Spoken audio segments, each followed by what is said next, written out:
so we do have students who come from China and other countries join us in high school. And I do think that when I ask, what do you want to be? Give me anything. Give me like 3 keywords that describe yourself. Like these exploratory questions that they tend to not know how to answer. So I think that's my calling, and that's why I'm in this space. I love helping them figure this out, and we might never figure it out, but it's okay. We can just figure out the next 4 years, one step at a time. Hi everyone, welcome to Cultural Collision 北腔南调. I'm Victoria. I'm EJ. In today's episode, we have the privilege of hosting Angela, a dear friend of both of us. We have known her for a long time.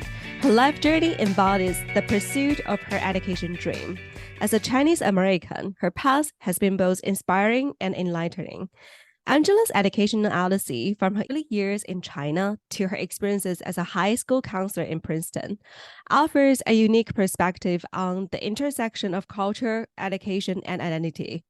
We'll delve into her story, exploring her academic achievements, her educational journey at Princeton and Harvard, her insights as a former prestigious institution as an admission officer, and the notion of the model minority. I haven't seen you for a long time in person. I know you recently traveled back to Beijing. How was that trip? It was great. So I personally haven't been back home since 2018. To me, the reverse culture shock is definitely real. Obviously, the food is amazing, will always be amazing, but I don't even know if the good food could have like compensated for the amount of shock that I experienced when I was back to the place where I grew up. And that refers to, like the access to news, the type of news that I am reading every single day, and the fact that I think I saw a lot of my friends, and I mean, everyone around my age is working now.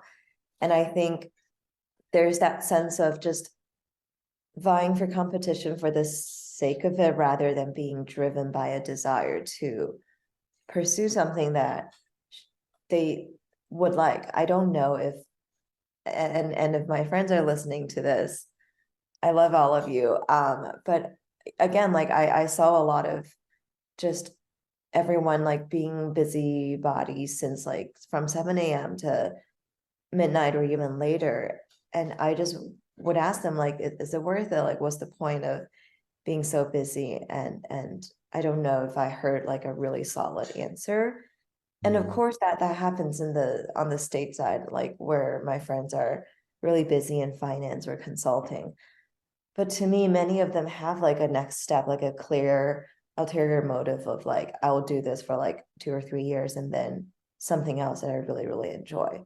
So I think to me, that was like the biggest culture shock, the idea of like Juan, but what's the purpose of that, right? Like you could do it for your own sake. You could do it because you're feeling the societal pressure.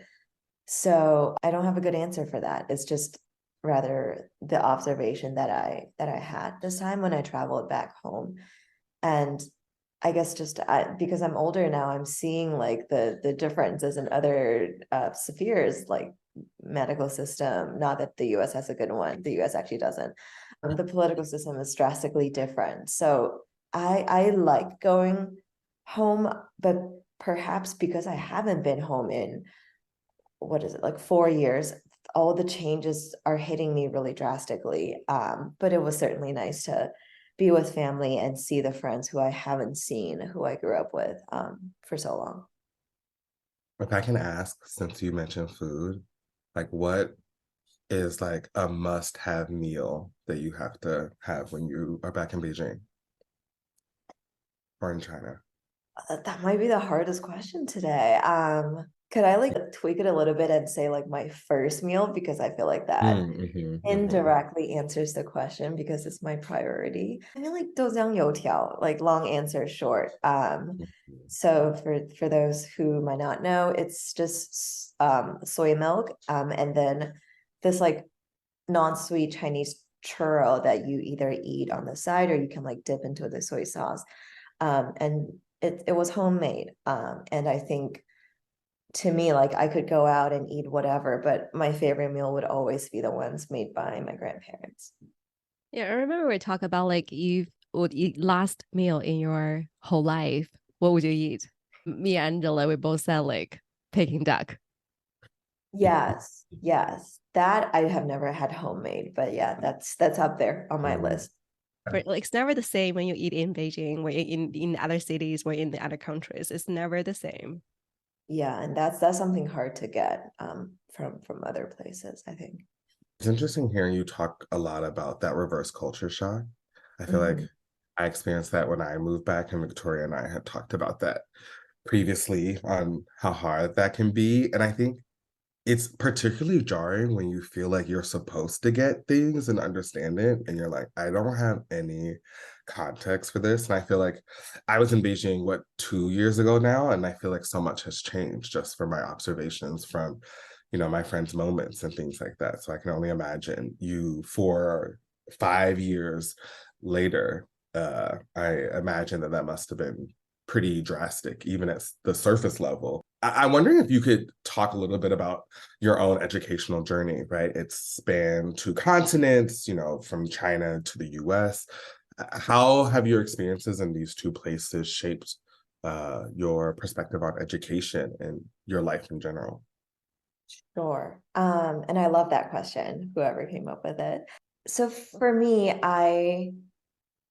similar to probably many students at this point, I spent my, I guess, educational life from pre-K to middle school in Beijing, and then from high school to now grad school in America. So if we're doing the math, that's pretty much splitting it down the middle by the T. And I was actually born in LA. That's why my name is Angela. And I didn't I know that. see everyone does that. Like I don't think that's a cool fact, but everyone is like, psh. So there you go. And then I was raised in Beijing. My family has been there for a long time. It takes a village, so I grew up there. I was in a private elementary school for a little bit, and then I think the rigor just wasn't there. So then my family placed me into the Chinese public school system. In China, the public school system is actually a lot better than the private school system. So it might be the reverse in many other countries. Anyways, I pretty much am a child through the competitive public school pipeline. That's kind of similar to the American like magnet school, the testing school systems in the UK. So yeah, there were a lot of tests and quizzes and ranks and competitions growing up just as a result of the system that I was in. I mean, education to the little me who was in this process was just, doing the best that you could on a test. The public nature of the ranks and the social status that you had associated with testing kind of took away the joy, not kind of, it definitely took away the joy of learning from me. And that got particularly salient when I was in middle school. We would have what is called 周考, so like weekly tests every single week on Mondays, Wednesdays, and Fridays. You get a break, ooh la la, you get a break on Tuesdays and Thursdays where you would go home and look through the tests from Monday and Wednesday. Because for Friday, it's probably the harder test, so you have the weekend to digest it. So that was my life, like for a very long time. And it was probably to no surprise, very focused on the STEM. So I think math and physics in particular were extremely hard, hard for everyone, but I really don't have I'm blaming it on the genes. I don't know what I don't have, but this brain doesn't work. It does not cross wire with math and physics. So when I was in 8th grade, I just started being very pessimistic and being very negative about school. I have never been a child to rebel. And I at that time I still didn't, but I got insomnia as a 13-year-old, and it was really bad. So my family knew that something was up. And then they just, asked me like, what's wrong? What do you want to do? And that's when the whole conversation about perhaps going to a US high school started. And when my family asked me what I wanted to do, I just said I wanted to read. I wanted to read for my own pleasure. I didn't want to do those darn tests anymore. I wanted to just feel like I could breathe for the first time in a very long time. And I know that that sounded dramatic, but I still remember it nowadays, that conversation, the long nights with insomnia. But I was reading during those nights. I was happy. I went through a lot of novels. So eventually that led me to the application process and eventual a journey to a beautiful boarding school in Connecticut. And that was kind of like a life jacket for sure. I was so happy during those 4 years. And many people say that college contains the best 4 years of your life. For me, it was high school. I made the best friends of my life. I met two teachers, my college counselor and an English teacher who were life-changing. One taught me how to manage expectations and be a good person. The other one truly taught me how to write. I was allowed to be myself. I could be the quirky and nerdy me. I could read, I could play music and run on the field. So yeah, I was so happy there. And then I went to college at Princeton and majored in international relations, specifically focusing on international education. And then grad school on education, because I always wanted to dive deeper into that area, but Princeton didn't quite offer a major in education, so it was always part of my plan underneath to do that.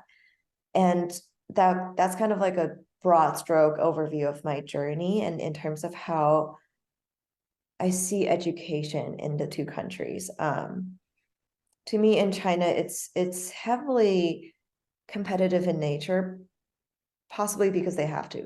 It's got one of the largest populations in the world, but also I feel like when I was in China, I didn't know if I found a sense of purpose in my own educational journey. It was planned out by other people, planned out by my family would take me to these tests and quizzes. The school would just, constantly rank you and tell you that you probably aren't good enough yet. And you are constantly, and I mean, and probably every single day, being compared to someone else's child. There's literally a Chinese phrase that says 别人家的孩子. And that idea was very instilled in my head, that sense of insecurity. Insecurity to me, rebellious in the case of my brother, that he just completely didn't care. So it impacts different children differently, but I feel like from a children's developmental perspective, you kind of don't know who you are. And I don't know whether that's correlated with how I'm seeing my friends nowadays, but I think there's no sense of I when I was growing up in China. It was always just we, like woman, like where are we ranked as a class compared to, as a homeroom compared to the other classrooms?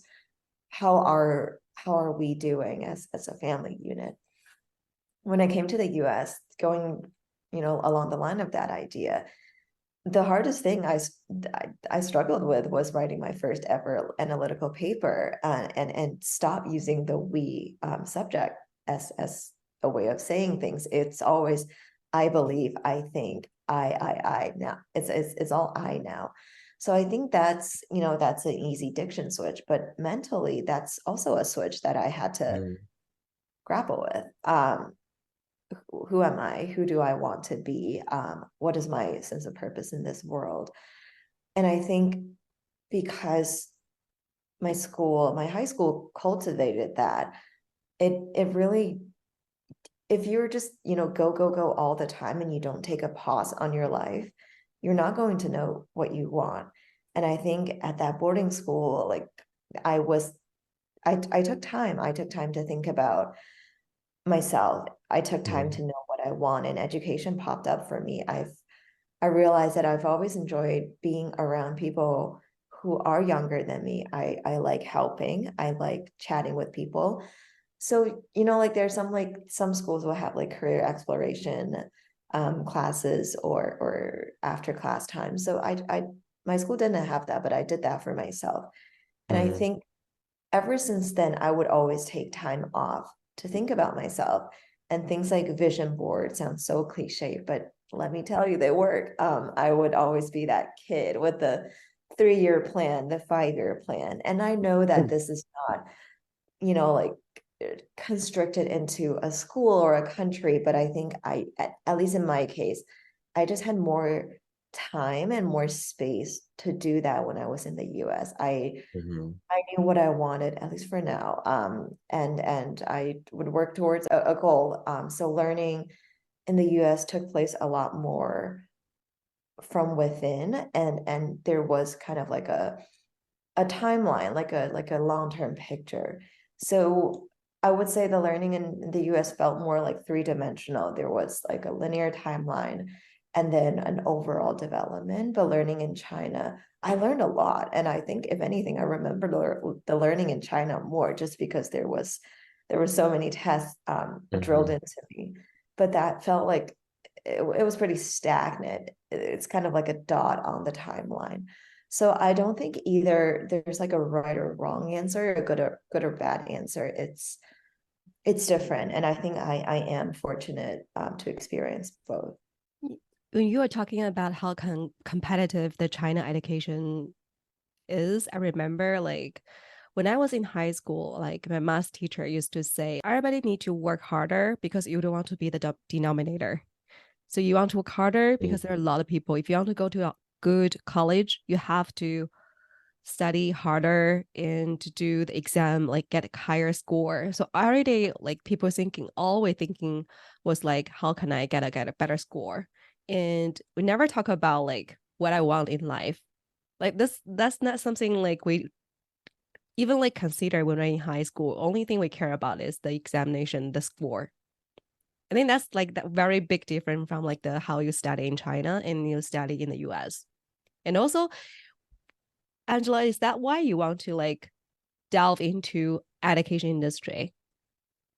I think I think that's definitely one of the major reasons. Yes, the fact that I have seen both sides and benefited from both sides, and the fact that even when I am a college counselor now, my job is literally helping students explore their future options. So I think definitely just to your point, Victoria, I think yes, because I think I had somewhat of a smooth journey figuring myself out that I want to help others, especially those who might be at loss, do the same.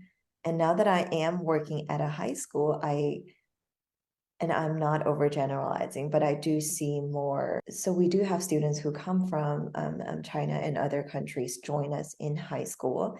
And I do think that when I ask, what do you want to be? Give me anything. Give me like 3 keywords that describe yourself, like these exploratory questions that they tend to not know how to answer.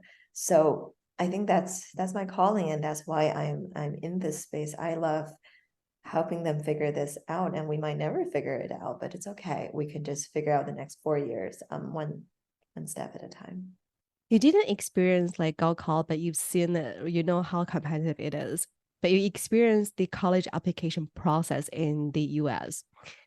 Other than that, also you worked as an admission officer at a prestigious institution before. Could you provide some insights into the whole process and how do you think your experiences there have influenced your career as an educator? Absolutely. So yes, I did, and I think being an admission officer came as a result of all of my vision boards, of all of my journaling. So an admission officer's job is always quite busy, and it's different within each cycle or each season. And I like that as an introvert, as someone who doesn't want to quite be confined to a job on a desk. I wanted the variety. And an admission officer would travel in the fall. It's literally called travel season. So you would go to different states in the US or even different places around the world, visiting high schools, talking to students. And then when you get back from the road, you would sit down and then get through as many applications as you can before mid-December for schools that offer EA, ED, REA, so early action, early decision, restrictive early action. You then would have a little bit of a break and then come back and then read again. So that's called reading season, starting from November up until God knows when. March, I would say like late March. So for hours on end each day, you're getting through the application. And I think it was such a privilege to be able to read so many students' carefully crafted stories. And after that, then you release decisions in mid or late March. And then you have, I think, what's the most fun for everyone, like the happy season of yielding. So you'll put up events, welcome the admitted students and their families onto your campus, and do your best in convincing them that this is the place they're supposed to choose. So then after the busyness of the, I suppose, the yielding season, then from like May to August, it's the summer. There's no season tied to that. It's just the summer. People take time off. People are doing some sort of project within the office, maybe data analysis. So that's really the downtime for admission folks. And I think, so that journey, as you can hear, each cycle is very different, and the skill sets you learn are really different.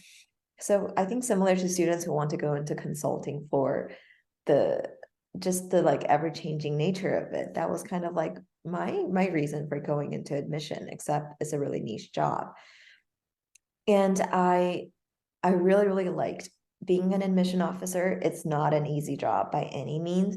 You're constantly making decisions, hard decisions, and you're reading these breathtakingly beautiful stories. Some are quirky, some are extremely well written and touching. So I loved every aspect of it. We were, I'd be lying to say that we weren't overworked. The nature of the admission job means that it's got a really high turnover for many reasons. And the applications are not going to read themselves. So there were many, many long nights. You pretty much barely had any weekends when you're in the thick of the reading season. But I came to realize what I enjoyed the most about the job was travel season, meeting the school counselors and teachers, talking to the students face to face, or in my case, on Zoom during COVID. So I really like that part. And then I took some time again to think, what does that translate into as a job? And naturally, college counseling came out of that. So I think the admissions job provided me a great foundation for finding my passion in college counseling, but also for me to provide insights to the students now that they're thinking about the college process. So these two things are heavily connected to each other. And before I became a college counselor, I said to myself, I wanted to learn a little bit more in terms of the theoretical side of counseling, individual counseling, family counseling, group counseling. So before I started my job right now, I went to graduate school for a year to just kind of add another type of skill sets that I always had a hunch for, but didn't really have the theories to back up. So it all kind of came together starting from working in the admissions office. So you've mentioned that you're in this high school, right? And I've also worked in the high school working with students and admissions. So it's great, right? You have this front row seat to students and their dreams. And as you said, sometimes you ask them, like those exploratory questions, they don't know exactly what to say. So I guess when you are working with your students and you're going out, I'm wondering, what are you noticing perhaps is different between the students that you're guiding through today and perhaps what your process was like when you were going through it, and what you've seen as an admissions officer from your own experiences, and of course through grad school. How is that informing how you want to guide students to achieve these goals that they're having? And I love that question. I think I definitely noticed a few differences. As I mentioned before, I went to a boarding school. So I think in a sense, there wasn't as much family and school partnerships. I am being mindful that my own family doesn't speak English. So perhaps it's just more so the case of international students. But my best friends at the time were all local students. And I really don't think there were as many family meetings with the college counselor. So in a sense, at that school, at my high school, we all kind of navigated that college application process, just us and our college counselors at the time. Well, I now work at a day school. It's actually got the name day school in the school's name. So I think the triangle of like family, student, and parents, like that partnership, is constant every single day. So I think that's definitely one major points of difference. So and it's really touching, and it's really amazing to see how supportive some families are to the students. In many other cases, you see a difference, a misalignment between what students want and what the parents think the students want. And I think that's just bound to happen in Chinese. In Chinese, we constantly have differences and maybe conflicts between parents and children. And I definitely do see that now working on the other side, sometimes having to meet the parents where they are, sometimes having to reconcile that difference between the family and the student, because otherwise the students can't get any work done. They're so stressed about trying to make their family happy, but also at the same time, like following their own heart. So I think that just is as a result of like the nature of a boarding school versus a day school. Another difference that I see would be just how much more competition there is. And I think that is kind of a cop-out answer. It's been, Jesus, almost 10 years since I applied to college. Well, thanks for that existential crisis. But I mean, 10 years ago, it was still fiercely competitive, but I think the result of many schools going test optional means, to Victoria's point, like that denominator at each school, the application pool at each school is just getting bigger because students are shooting their shots. Students who were barred from applying to a super competitive school in the past is now applying to them because they don't have to submit a test score.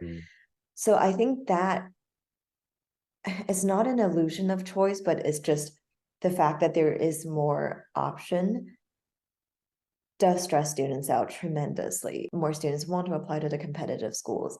More students are coming into my office literally to meet and decide which schools we are submitting testing for and which school we're not.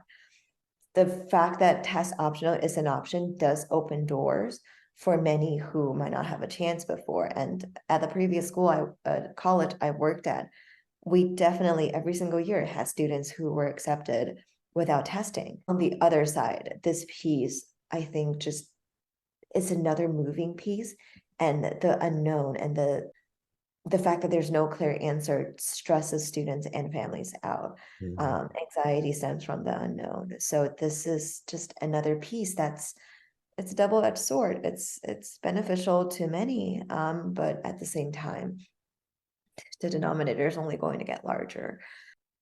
And I think just, as a result of, again, this is another point where I don't know how I feel about it. Just, I'm working with the TikTok generation. These students get their news from TikTok. At the time when I was applying to schools, that wasn't quite a thing. I was reading on their webs, and if my students are listening to this, I know that you don't just do that. But when I was applying, and I'm as long as old, so I was only reading, sources by talking to my counselor and looking on the official school websites. So I have mixed feelings. I think TikTok is a very quick way of getting resources, but it's not nuanced at many times. It's one person's opinion, but if it is like the first source of news you're getting, sometimes it sticks with you. So I think oftentimes right now I feel like I might be fighting the battle between like what I say versus what TikTok says, what I say versus what like an Instagram reel says to my students. And it's, I mean, it definitely makes me feel old, but there is a way to steer students into the right direction, even on TikTok. Many schools actually are on TikTok now, like colleges and universities making their official short little videos. So I think it's just 与时俱进. We are growing and we're learning with time. Yeah, it's funny that you mentioned TikTok. Sometimes I have these moments where I'm like, you know, I'm sure you've seen the videos of like the dancing weather forecasters or like the news anchors. And I'm like, I can't imagine, you know, like, I don't know, working in an admissions office and like getting a directive from my boss being like, you have to dance to the water song because we need engagement on our TikTok. Like, what I don't Some know, schools 5 years have ago that that. wouldn't have been a thing, right? But like now Yeah. I think TikTok integration is very normal. And like I don't know what to make of I don't know what to make of people getting on TikTok trends in an industry like, I don't know, college admissions. It feels silly to me, but like that is the reality. I had an advisory. I worked at a day school as well. And the amount of times I was asked to get into a TikTok with my advisees was every day. I don't know. It just seemed like not what I Okay. thought I would be doing when I signed up to work at a school. Yeah, I wouldn't even be surprised 2 years from now. That's going to be in like the JD of many jobs. Thank you for being a part of our episode today. Our discussion with Angela was so rich that we've divided into 2 parts. Join us again next Wednesday to delve deeper into Angela's inspiring journey, where we explore the intricate notion of model minority and its impact on her life. Stay tuned for next week. Bye!